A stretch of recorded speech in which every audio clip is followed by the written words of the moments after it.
All right, guys, today we are looking at the IWIMIUS video projector. This is their K11 model, and we will go through some of the specs and look at those to kind of figure out what we think is positives, maybe what we think is negatives. Um, we are going to, of course, unbox it, and then we're going to actually fire it up on this wall just to see how some of the features works, because some of the features are, well, that I kind of like about this. Number one is that it has like automatic keystoning. Keystoning, is that what it's called? Where it actually will autofocus and align it so that it's a nice straight image versus, some that you have to manually do all that kind of adjustments. Secondly, it has this kind of auto feature where it auto detects things that are in front of it and will reset up the size of the screen so that those aren't in the way and casting a shadow on the actual screen.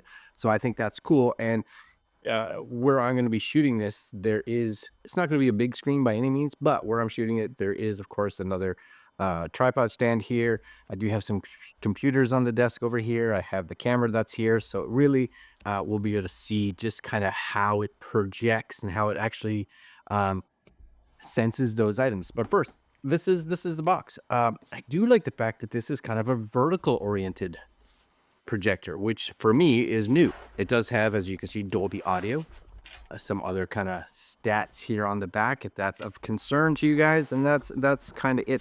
A few more things right there, right? Integrated bracket and handle, sweet. There's your autofocus and keystone. Auto screen fit, again, that's going to look at anything that's kind of in the area that may be obstructing it. And hi-fi speaker, or so it says. Anyways, let's see what comes in this here. I just kind of move this box over here. You guys can see it presentation mode, right? Anyways, let's just take a look. We are going to get in the box here some goodies. So we are going to get, hopefully you guys can see that, we are going to get a little remote, pretty traditional remote that you guys see with most of these that come out. It's like a universal remote that they just kind of branded with for their own stuff. I think we are going to get a power cable. We are going to get an HDMI cable. Nice. And we are going to get some more stuff. I'm guessing this will be all the user manual goodness. Yeah, user manual goodness. Okay, so we've got all that out of the box. So let's now look at the actual projector, shall we? So this comes nice and packaged. As you can see here, should have no issues with this being able to take any kind of bump. And you may want to keep this around if you are going to be transporting this, let's say in the car or something like this, because it just fits really nice, which is sweet. Then I should just put some of this on the floor. Then of course we have the projector. I have to say, it's definitely like nice looking. Hey, it's got a nice classy look to it. And I do love the vertical orientation of this, which is really cool. So you can see on the front, of course, you're going to have all your my guess would be all the sensors and everything that for doing the auto adjustments, possibly as well as for the remote. You're going to have your lens cap with the actual lens underneath it. And then on the back, you're going to have your power. You're going to have it looks like your infrared or IR sensor. You're going to have a USB. So if you want to be able to plug in, let's say, just about anything USB based, maybe a USB stick, or let's say you had a Roku stick or something like that. And last but not least, you have your HDMI with ARC, which is cool, headphone jack, or being able to go out to speakers. And you have a Ethernet port. So if you want to hardwire this, which also very cool. So this is the unit. So before we actually plug this in, let's actually talk about the unit a little bit. Some of the pluses, some of the minuses, just by kind of going over some of the specs. Design-wise, it's got a very modern curved shape with the integrated stand, as you can see right here, the integrated stand, which I really like. This definitely looks super stylish in comparison to a lot of other projectors that are out there. So I think if you're going to have this on your table out in front, even if you're going to use this maybe for work or at the office, it's going to look really good. Build quality in itself, I think it's solid, right? It's got a very nice solid feel to it, so no real complaints in regards to that. I do appreciate the fully enclosed, they say the optical engine, which we'll talk about a little bit later. Display and picture quality, if you look at, again, the specs of this, it is a native 1080p, which should ensure that it has nice, sharp, detailed images, without any kind of upscaling, let's say, trickery to it. It's not upscaling to something that it doesn't have a sensor that is actually compatible with outputting. Brightness wise, comes in at about 700 ANSI lumens. So it does make it bright enough, I would say, for most indoor for sure, and possibly some outdoor usage, though again, performance will probably vary in regards to if you're setting this up in a fairly bright environment. It does, of course, have the AI autofocus and keystone correction. And if they work as well as they say they would, this should make it for a super nice quick setup, as well as the ability for you and I to be able to move it between locations without having to go through any kind of manual adjustment. Should make it really nice. Now, the other thing that I really do like, and I'm looking forward to trying, is their smart obstacle avoidance. So it does have the ability for it to adjust and avoid any kind of obstructions so that it will resize and reshape the actual screen output, which would make it nice. Not downfall of this, but one thing that you want to make sure is they talk about this 4K support, and just realize that it will take in a 4K signal. So you can play a 4K file through it, but since the native resolution is 1080p, you are only going to get 1080p that's being projected onto the wall, the display, the screen, the canvas, whatever you're projecting it on. So if you are someone that is looking for true 4K, this isn't going to be it, right? The throw ratio is 1.25 to 1. So this should be able to save space compared to some other projectors, but it is still going to require a fair bit of distance to be able to get that large screen input or output that you may be wanting. Audio performance wise, this has Dolby and two-way Bluetooth. It contains dual 10-watt speakers, again with Dolby Digital support. It has HDMI ARC compatibility, which would allow you to be able to connect it to, let's say, your home stereo system for a better audio experience if that was something you wanted. Dual Bluetooth 5.2 works so that you can use it as a speaker and allows a wireless connection to external speakers. Also, there are no, just as a kind of a forewarning, there are no built-in streaming apps. So while it does internally support, let's say, Wi-Fi 6, for that ability to do mirroring off your tablet or phone, you will need something like a TV stick. So as we said before, a Roku, a Fire Stick, an Apple TV, something like that to be able to have built-in streaming.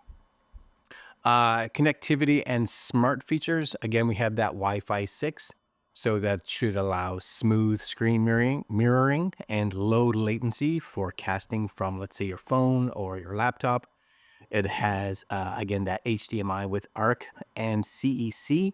It has USB, Ethernet, 3.5mm audio jack.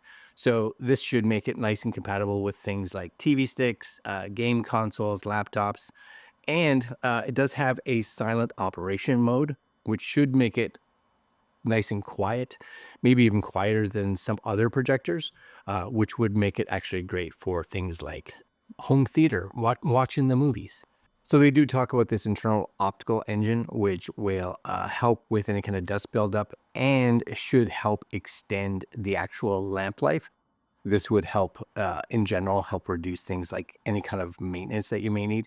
However, if you look again at this unit, there is only one HDMI port. So if you have multiple, let's say, HDMI devices, so you do have some gaming consoles, again, you do have streaming sticks, you do have a camera, whatever it is that you're plugging into this, you may need to invest or get something like a HDMI switcher or splitter. Also, there's no real built-in, I want to say, like, operating system. Now, there is, of course, an operating system, but there isn't anything like an Android-based system or something like that in that. So you will need to have some form of an external streaming device. So if you want to be able to push out, let's say, Netflix or Amazon Prime or something like that, you will need some form of USB streaming product. So, even just looking at the specs, who is this for? I would say this is going to be great for, I want to say, budget home theater users. who are happy with 1080p. They're going to be happy with the sound that this provides.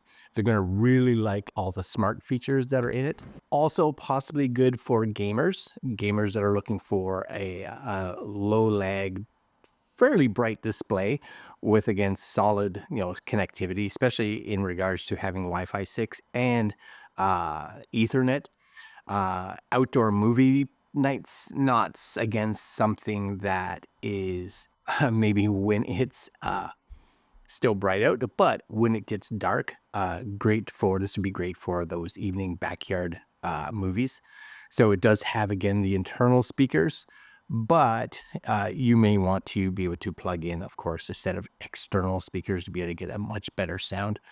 This is going to be great for office presentations. So this, again, has great brightness, especially in this price point. It does have the auto keystone correction, which would make it really nice and easy to be able to set up and get this thing functioning quickly. So I think those are going to be the ones that I think are going to really appreciate a product like this. But of course, no product is perfect. So it's not necessarily going to be ideal for someone that's going to be using this primarily in bright scenarios. So like really bright scenarios, daytime use. If you need an ultra bright projector, this isn't probably going to compete with, let's say, high-end projectors that can produce a much brighter image. It's not going to be for those that require 4K. Now, for a lot of us, 1080p to 4K, not a huge difference, but if you do want that super high-end crispness that comes with 4K, then you're going to have to spend a bit more money to be able to make sure that you get that.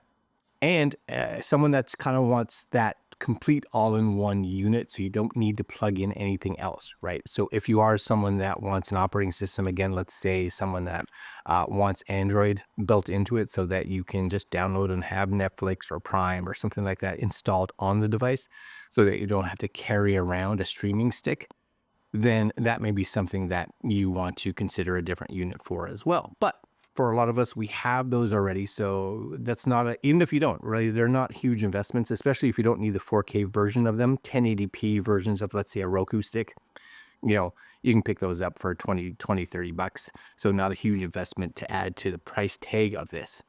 So again, before I get into this, I'd say, is it worth it? I'd say and this is Canadian prices, for under that $360, and sometimes you can find this even cheaper if you can find it on Amazon with coupons, that this projector, seriously, spec-wise, it's got a serious punch to it, right? It's got some great value. It's got very, very nice 1080p image. It's got that really nice those really nice smart features. So the auto keystone, the AI autofocus, the AI object detection.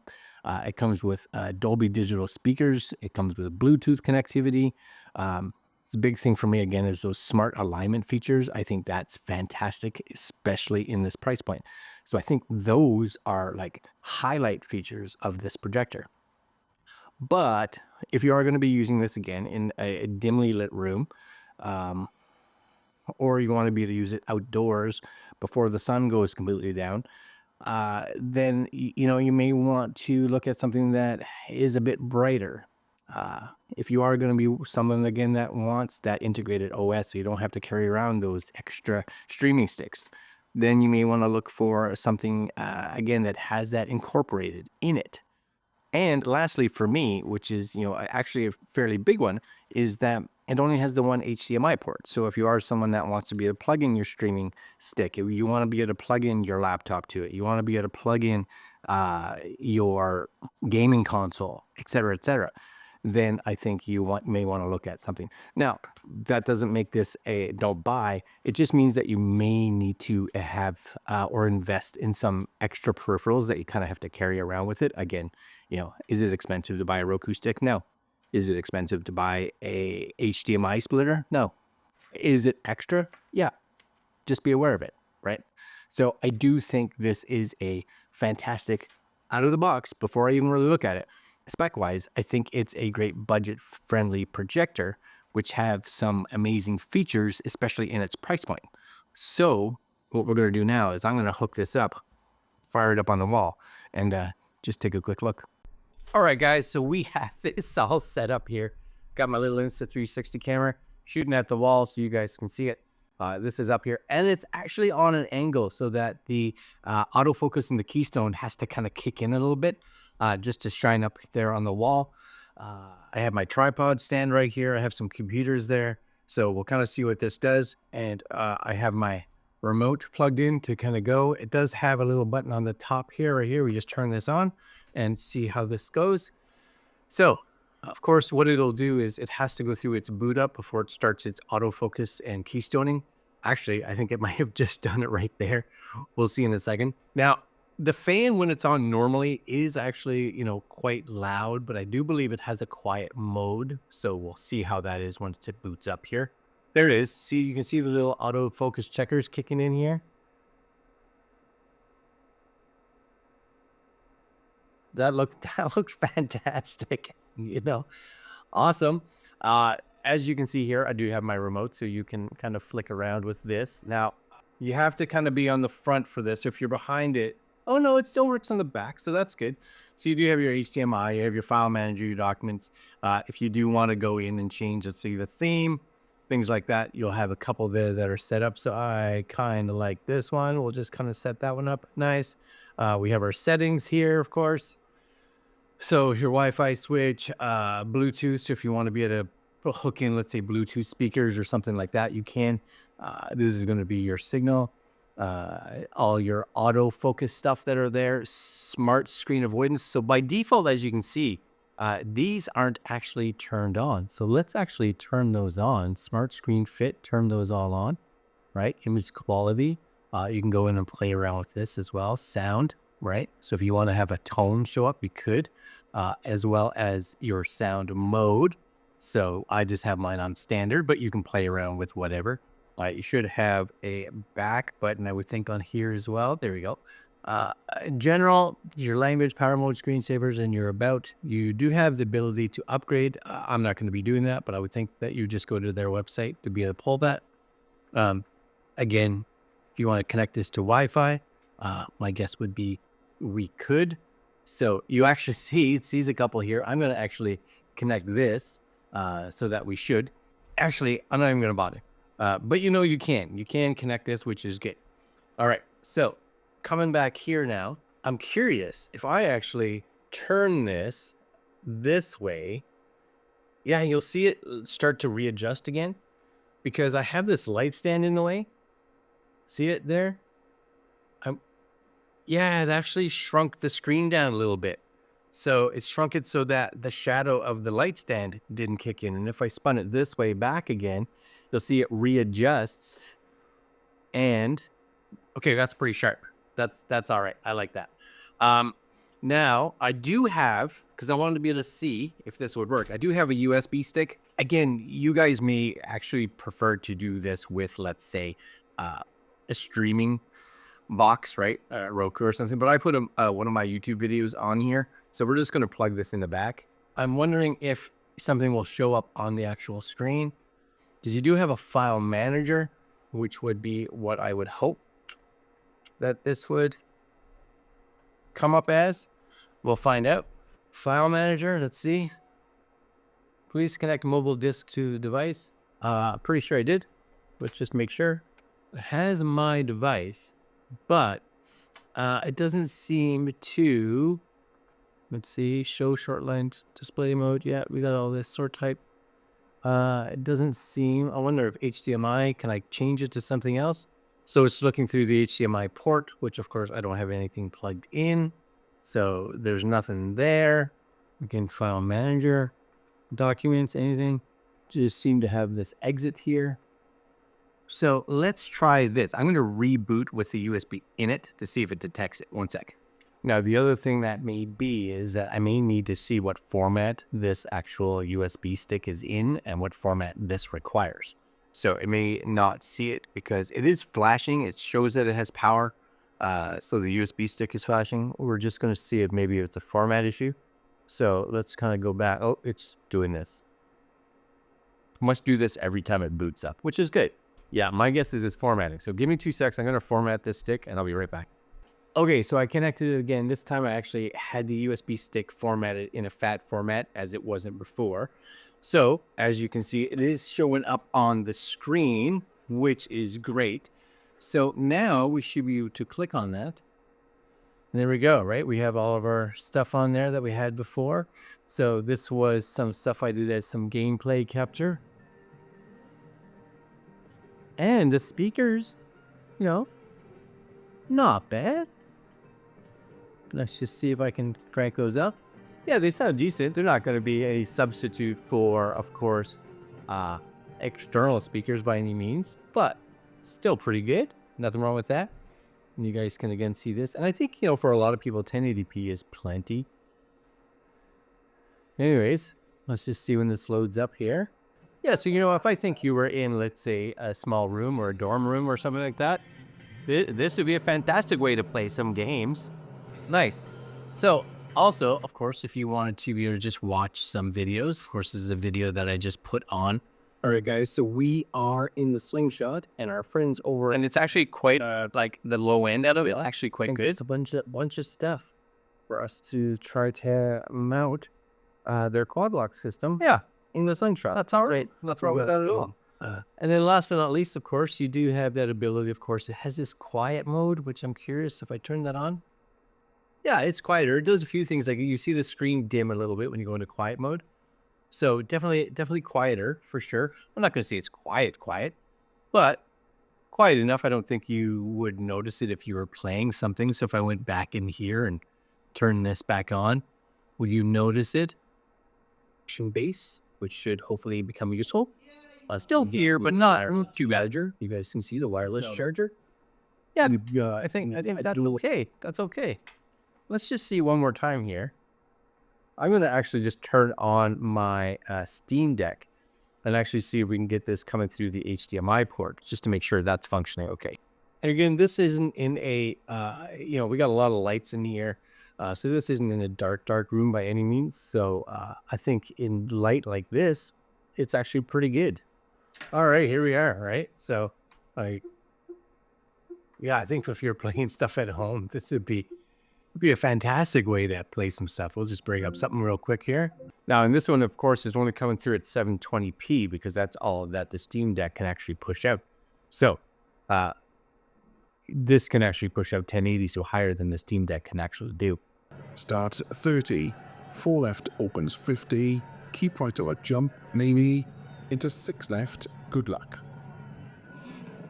5, 4, 3, 2, 1, go. 34 left opens 50, keep right to a jump, maybe, into 6 left, 30. All right, guys. So you know what? It's a little dark, but I think you could go in and play around with some of the actual fine tuning.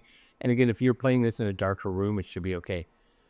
You know, I think for what it is, for the price point that you're getting it at, I do think it's a very cool projector. You know, there are some cheaper ones out there, but I think with all the auto features that you get, some of the AI features kind of that are there for making sure everything's nice and focused, it's really good. There are, of course, a few things I wish that you would see on this, but I think, you know what, you'd have to spend more money. Dual HDMI, for one, would have been nice to have on it. But sound is actually decent coming out of it. A quiet mode is okay. It doesn't make it a lot quieter, but it's helpful. But you do have the fact that, or the ability to be able to go in and connect Bluetooth speakers. You know, you can go in, use a headphone. You can go in and connect it to Wi-Fi. You know, so it's got a lot of great features in regards to that. Just, you know, make sure you look at some of those negatives that I talked about, some of the things that may be important to you that you overlooked. And if those are not deal breakers, then I think it's very cool. I love the orientation of it. I love the vertical styling. I love the white, and it puts out a pretty good image for, again, its price point. All right, guys, this is the IWIMIUS K11, I believe it is. And yeah, I'm down. It's pretty cool. All right, my friends, links down below if you're interested, and I will see you guys next video. Later.